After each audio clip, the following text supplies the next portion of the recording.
மாதர்மே மதுகைழபக்னி மகிஷ பிராணாபகாரோத்யமே கேலா நிர்மித தூம்ரலோச்சனவதே K சண்ட முண்டாத்தினி நிசைசீகிருதரக்த பீஜதனுஜே நித்யே நிசும்பாவகே சும்பத்வம்சினி சம்கராதிதுரிதம் துர்கே நமஸ்தே அம்பிகே. ஓம் சர்வமங்கள மாங்கல்யே சிவே சர்வார்த்த சாதகே சரண்யே திரியம்பகே கௌரி நாராயணீ நமோஸ்துதே. ஓம் நமச்சிவாய. மேன்மைகள் சைவ நீதி விளங்குக உலகமெல்லாம். நோயற்ற வாழ்வே குறைவற்ற செல்வம். அந்த நோய் நொடி இல்லாத வாழ்வு இந்த உலக மக்கள் எல்லோரும் வாழ வேண்டும் என்று கலியுகத்தின் காந்தமலை ஜோதியாகிய சபரிமலை சுவாமி ஐயப்பனுடைய திருவடிகளை சிறந்தாழ்த்தி டான் தமிழொலி ஓம் தொலைக்காட்சி நேயர்கள் அனைவருக்கும் சர்வதேச இந்து மத குறிப்பிடம் அகில இலங்கை சபரிமலை ஸ்ரீ சாஸ்தாவிடத்தின் சார்பில் இனிய வணக்கங்களும் நல்லாசிகளும். இன்றும் மங்களகரமான குரோதி வருஷம் ஆடி மாதம் 14ஆம் நாள் 30/7/2024 செவ்வாய்க்கிழமை. இன்று ஆடி மாதத்தினுடைய 2வது செவ்வாய்க்கிழமை. இந்த ஆடி செவ்வாய் பல்வேறு சிறப்புகள் கூடியது, வேண்டும் வரங்களை எல்லாம் தரக்கூடியது. இந்த ஆடி செவ்வாயிலே ராகு கால துர்கா பூஜைகள் செய்யப்படுகின்ற பொழுது அந்த ராகு கால நேரத்திலே துர்க்கை அம்பாளை வேண்டி வழிபாடுகள் செய்து எலுமிச்சம்பழத்திலே விளக்கு ஏற்றி குங்கும அர்ச்சனை செய்து பிரார்த்தனைகள் செய்கின்ற பொழுதும் எல்லா விதமான தோஷங்கள் நீங்குமா. ஜாதக ரீதியாக நமக்கு செவ்வாய் தோஷம், பொதுவாக ஜாதகத்தை பார்த்துன்னு சொல்வார்கள். லக்னத்திலே செவ்வாய், 2ஆம் இடத்திலே செவ்வாய், 7ஆம் இடத்திலே செவ்வாய், 8ஆம் இடத்திலே செவ்வாய், 12ஆம் இடத்திலே செவ்வாய். இந்த செவ்வாய் தோஷம் இப்போ பொதுவாக இந்த திருமணங்கள் செய்யப்படுகின்ற பொழுது இந்த ஜாதகம் பார்த்த உடனே இது செவ்வாய் தோஷம், இந்த பொண்ணு வேண்டாம் அல்ல இந்த மாப்பிள்ளை வேண்டாம் என்று ஒதுக்குகின்றவர்களும் உண்டு. செவ்வாய் தோஷத்திலே அவரவர் ஜாதக ரீதியாக இவ்வாறு செவ்வாய் அமர்ந்திருந்தால் அந்த தோஷங்களுக்கெல்லாம் பரிகாரங்கள் செய்யப்பட்டு இந்த தோஷ நிவர்த்திகள். அது மட்டுமல்லாமல் பொதுவாக இந்த செவ்வாய் தோஷம் என்பது அது ஆணாக இருந்தாலும் சரி பெண்ணாக இருந்தாலும் சரி, பெண்களுக்காக இருந்தாலும் ஆண்களுக்காக இருந்தாலும் 30 வயசு வரையிலே தான் அந்த செவ்வாய் தோஷத்தினுடைய பாதிப்புகள் இருக்கும். அதன் முன்பு அந்த தோஷம் எதுவுமே பண்ணாது. அவ்வாறு இருக்கின்ற பொழுதிலும் அவர்கள் இந்த செவ்வாய்க்கிழமைகளிலே இவ்வாறு துர்க்கை அம்பாளை வேண்டி இந்த ராகு கால நேரத்திலே வழிபாடுகள் செய்கின்ற பொழுது எல்லா விதமான சிறப்புகளும் கிடைக்கும்.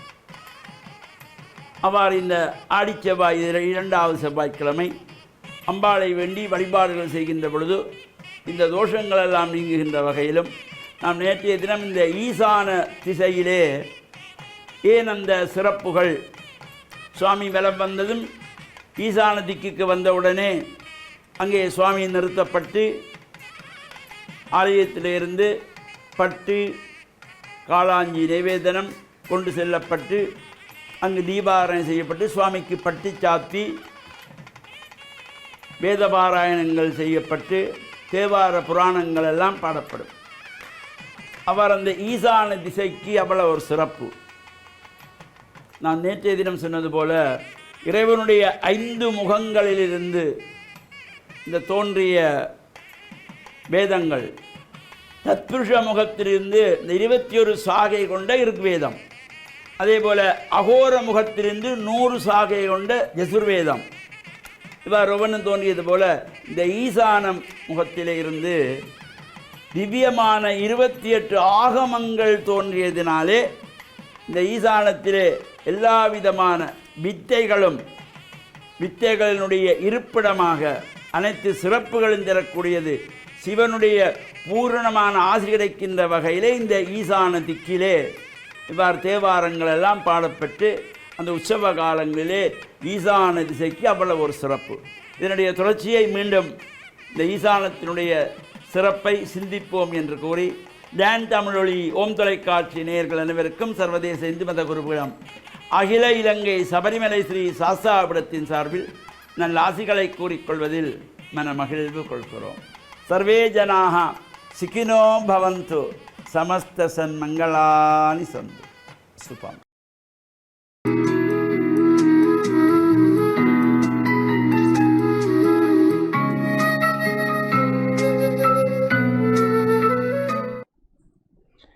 இறையேசுவில் என் அன்பு நெஞ்சங்களே, கிறிஸ்தவ நற்சிந்தனை வேளையிலே உங்களை சந்திப்பதில் பெருமகிழ்வு கொள்கின்றேன். ஆண்டவர் இயேசுவை பலர் சந்தித்தார்கள். பல தரப்பினர்கள், பல அமைப்புகளில் இருந்தவர்கள், சாதாரண மக்கள், உயர்வானவர்களோ தாழ்ந்தவர்களோ என்று பொருளாதார ரீதியாக கணிப்பிடப்பட்டவர்கள், இவர் பலவாறு மக்கள் இயேசுவை சந்தித்தார்கள். நற்செய்தியிலே கூறப்படுகின்றது, ஏரோது குழம்பினான் என்று. யார் இந்த ஏரோது? இந்த ஏரோதுனுடைய மனச்சாட்சி அவனுக்கு சொல்லுகின்றது, நான் நினைத்தபடி வாழக்கூடிய நான், என்னுடைய மனச்சாட்சியை நான் விற்று வாழ முடியும், எனக்கு அதிகாரம் இருக்கின்றது, எனக்கு சொத்து சுகம் இருக்கின்றது, செல்வாக்கு இருக்கின்றது, நான் ஆளுநனாக அரசனாக இருக்கின்றேன். இந்த திருமுழுக்கு யோவான் என்று அழைக்கப்படுகின்றவரை நான் சிரச்சேதம் செய்து அவருடைய தலையை வெட்டி என்னுடைய மகளுக்கு அன்பளிப்பாக கொடுத்தேனே. இப்போ யார் இந்த இயேசு என்று குழம்புகின்றான். இயேசுவை எதிர்கொள்ளுகின்றவர்கள் பலர். நாங்கள் குழம்பலாம். ஏனென்றால் ஒரு நல்ல மனிதனை சந்திக்கின்ற பொழுது என்னுடைய உள்ளத்திலே இருக்கின்ற எண்ணங்கள் அந்த மனிதனை மனச்சாட்சியாக கொண்டு எழுகின்றன.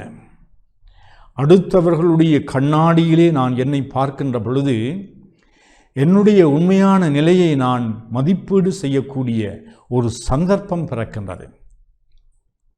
ஆனால் ஏரோது ஏன் குழம்பினான் என்றால், அவன் மனச்சாட்சியை விற்று வாழ்ந்தவன். தன்னுடைய ஏதோ ஒரு ரீதியாக தனக்கு எதிராக வருகின்றவர்கள் எல்லோரையும் அடித்து உடைத்து நொறுக்கி விடலாம் என்று சிந்திக்கின்ற ஒரு தற்பெருமைவாதி. நான் எதையும் செய்யலாம், எனக்கு அதிகாரம் இருக்கின்றது என்ற ஆணவத்திலே இருக்கின்ற பலர் எங்களுடைய சமூகத்திலே இருக்கின்றார்கள். குறிப்பாக தலைமத்துவத்திலே இருக்கின்றவர்கள், அல்லது தலைமை பீடத்திலே இருக்கின்றவர்கள், அல்லது அவர் அரசியலாக இருக்கலாம், அல்லது பொருளாதார ரீதியாக இருக்கலாம், அல்லது சமூக அமைப்புகள் மத்தியிலே இருக்கலாம், அல்லது சமயங்கள் மத்தியிலே இருக்கலாம். இந்த தலைவர்கள் அல்லது தலைமத்துவத்திலே இருக்கின்றவர்கள் சில வேளைகளிலே ஆணவம் கொள்ளலாம், அதிகாரம் கொள்ளலாம். நான் எதையும் செய்யலாம், எனக்கு அதிகாரம் இருக்கின்றது, சக்தி இருக்கின்றது என்று நினைக்கலாம். ஆனால் இயேசுவை அவர்கள் உண்மையாகவே உற்று நோக்கினால் குழம்புவார்கள். அவர்களுடைய நித்திரையும் குழம்பும், அவர்களுடைய உள்ளத்திலே இருக்கின்ற அமைதியும் குழம்பும்.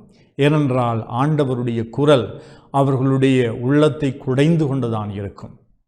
இந்த ஏரோது குழம்பினான் என்பது நற்செய்தியிலே கொடுக்கப்பட்டிருக்கின்றது. நான் எல்லோரையும் அழித்தொழித்தேன், நான் எல்லோருக்கும் பழி வாங்கினேன், நான் எப்படியும் வாழலாம் என்று நினைத்தேன். ஆனால் இயேசு ஒரு முறை என்னை எதிர்கொண்டால் நான் குழம்பி விடுவேன். அந்த இயேசு இன்று எங்கள் ஒவ்வொருவரையும் எதிர்கொள்ளுகின்றார்.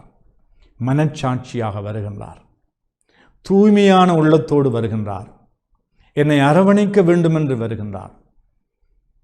என்னுடைய பாவத்தை நான் ஒப்புக்கொள்ள வைப்பதற்காக வருகின்றார். என்னுடைய தவறான நிலையை உணர்ந்து கொள்ள வருகின்றார், உணர்த்துவதற்கு வருகின்றார். இந்த இயேசுவை நான் எதிர்கொள்ளுகின்ற பொழுது குழம்பலாம். ஆனால் இந்த இயேசு என்னை அரவணைத்து நீ திருந்தி வாழ் என்று எனக்கு ஒரு அழைப்பு விடுக்கின்றார். என்னுடைய ஆணவத்தை உடைத்து நான் இறைவனுடைய ஒரு பணியாளனாக, இறைவனுடைய ஒரு பிள்ளையாக வாழ்வதற்கு விரும்புகின்றேன் என்று என்னை அர்ப்பணிக்கின்ற பொழுது ஒரு புதிய விடியல், ஒரு புதிய அத்தியாயம் எனக்கு மட்டுமல்ல, எங்களுடைய சமுதாயத்திற்கும் என்னிலே தங்கி இருக்கின்றவர்களுக்கும் பிறக்கும். ஆகையினாலே இந்த இயேசுவை நாங்கள் தூய உள்ளத்தோடு, திறந்த உள்ளத்தோடு எதிர்கொள்வோம். குழம்ப வேண்டிய அவசியமில்லை. ஆனால் மனமாற்றத்திற்கான ஆயத்தத்தோடு நாங்கள் இந்த இயேசுவை இந்த நாளிலே அணுகுவோமாக. ஆமென்.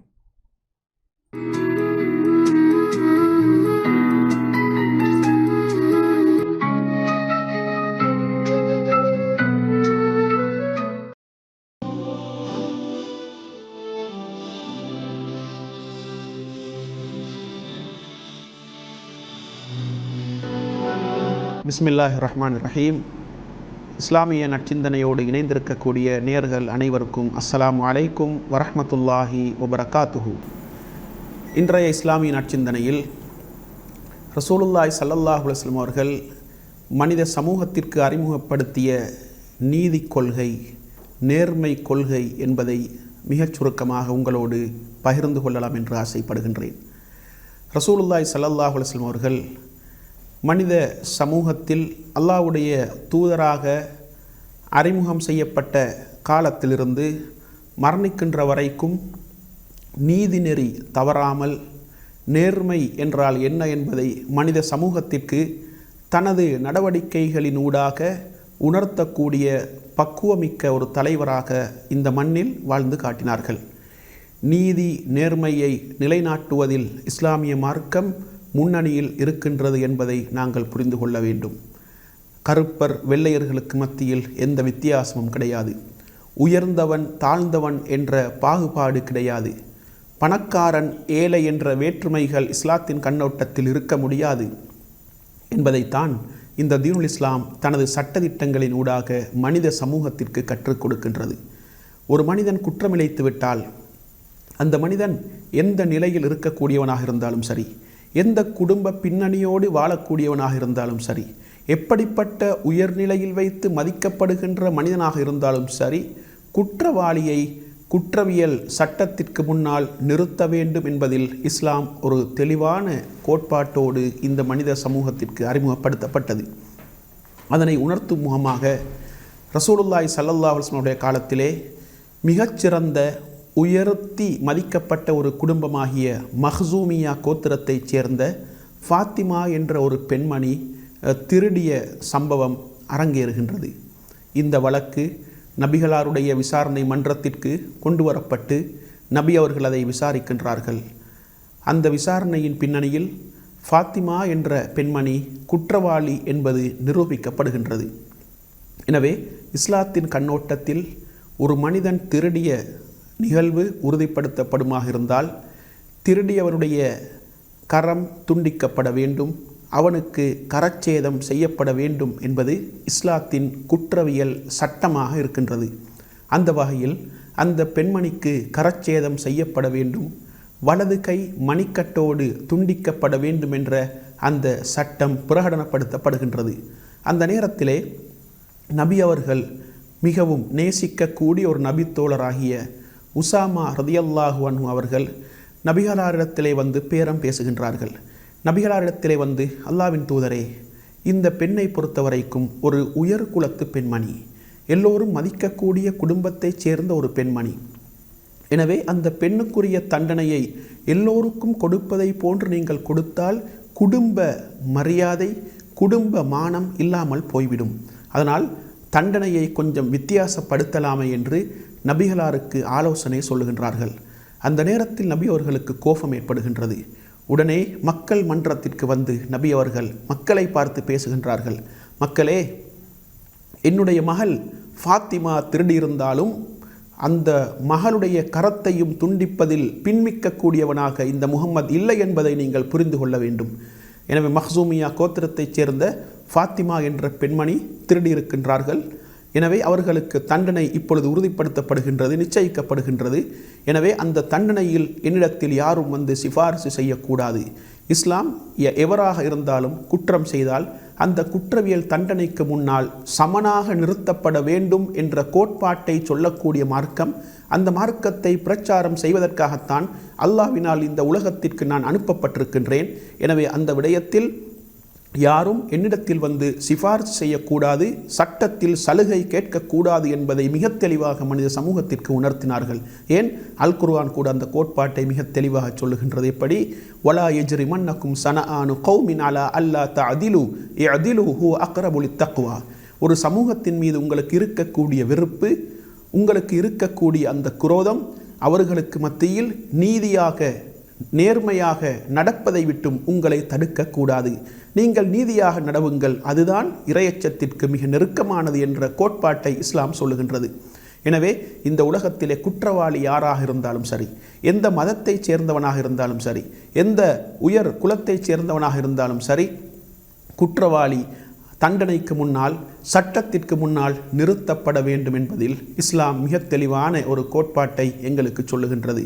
சில சந்தர்ப்பங்களில் சஹாபாக்களுக்கு, நபி அவர்களுடைய தோழர்களுக்கு முஸ்லிம் அல்லாதவர்களோடு சர்ச்சைகள் ஏற்பட்டு விசாரிக்கப்பட்டு முஸ்லிம் குற்றவாளி என்று நிரூபிக்கப்படுகின்ற பட்சத்தில் அந்த முஸ்லிமுக்கு கூட இஸ்லாம் தண்டனைகளை கொடுக்கின்றது.